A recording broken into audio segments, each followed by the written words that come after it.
There is a moment when your soul starts whispering something your mind isn't ready to hear.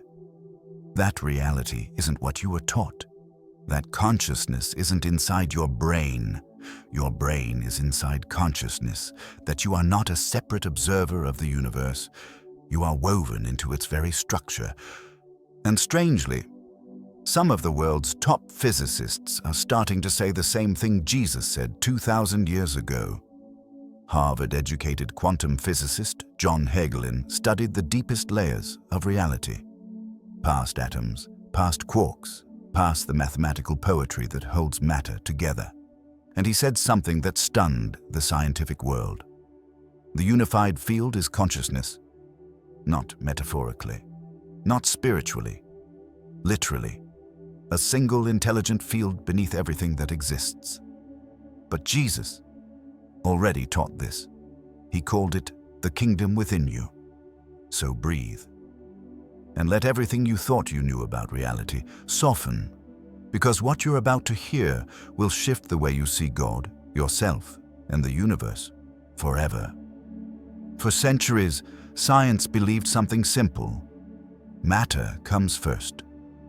Consciousness comes later. A rock exists, a fish exists, and eventually, after enough evolution, a brain awakens and becomes aware. But quantum physics destroyed that idea. The deeper scientists looked into reality, the stranger it became. Electrons exist as probabilities until observed. Particles communicate instantly across galaxies. Matter dissolves into energy, and energy dissolves into equations that point to something unexplainable, a mind-like field behind everything. A field that is not random, but intentional. Ordered, coherent, alive. This is the point where physicists get nervous, because the moment you say consciousness precedes matter, you're no longer far from the language of Jesus. When physicist John Hagelin was asked what the unified field truly is, he didn't hesitate. It is consciousness, not human consciousness, not your thoughts, but the fundamental awareness out of which all existence emerges. He explained it this way. A rock contains potentiality, the same quantum probabilities you do, but you, as a human, have a far more complex vessel through which this consciousness expresses itself. Your neurons, your emotions, your self-awareness, allow the unified field to realize more possibilities through you. In other words, you are a portal for consciousness, a conduit for the field, a participant in creation, not a spectator.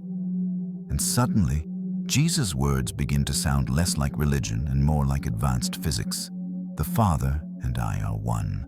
The kingdom of God is within you. As you believe, so it shall be done. He wasn't teaching doctrine. He was describing a field. Jesus spoke to farmers, fishermen, and shepherds, not scientists. He couldn't say, reality is a conscious field of collapsing probabilities. So he said, what you bind on earth will be bound in heaven. Meaning, your inner state determines the pattern reality collapses into. He didn't say, try harder, pray louder, beg God until he listens. He said, when you pray, believe that you have received it. Not because God is a vending machine, but because faith collapses possibility into form, because your coherence tunes you to the frequency where the outcome already exists. Jesus wasn't manipulating reality. He was cooperating with it. He wasn't breaking natural law. He was revealing a higher one.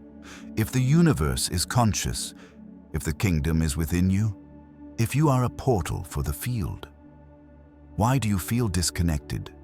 Why do you feel anxious, abandoned, unseen, unheard? Because the human mind forgets what the soul has always known. Materialism taught you, you are alone, you are small, you are a product of your brain. And that belief created fear, comparison, survival mode, overthinking, spiritual numbness.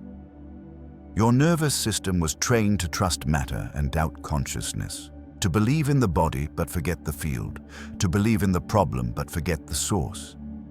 This is why Jesus taught stillness. Be still and know. Stillness restores access to the field. Stillness dissolves separation. Stillness recalibrates the mind to the frequency where divine intelligence becomes felt again. Harvard physicists say the unified field behaves like awareness, intention, intelligence, possibility waiting to be shaped. Jesus said the same thing, according to your faith. He didn't say, according to your effort, according to your deserving, according to your trauma, according to your logic. Faith is not belief. Faith is coherence. Faith is alignment with the field. Faith is an inner state where your emotion, attention, and intention move in one direction. And when that happens, reality responds.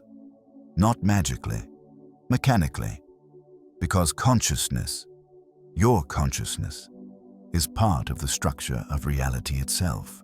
This is where everything changes. If consciousness is the foundation of the universe, and you are conscious, then you are not a random observer of creation. You are a fractal of the field, a micro-expression of divine intelligence. You shape reality through your emotional coherence, your focus, your internal assumptions, your unseen state. You are not separate. You are entangled. You are woven into the very fabric of the universe. When Jesus said, "You are the light of the world," he wasn't being poetic. Light is information. Information is consciousness. He was describing your physics. So breathe. Because you are far more than a body walking through a meaningless universe. You are consciousness expressing itself through a human vessel. You are the field experiencing itself as a person. You are the intersection between heaven and earth. And Jesus tried to tell you this long before Harvard did. You were never separate. You were never abandoned. You were never just matter.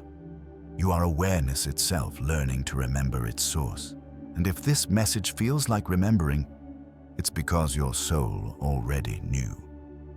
If teachings like this help you reconnect to the truth you carry within, you're welcome to subscribe and stay connected to this field. Not to follow a channel, but to stay near the frequency your spirit recognizes as home.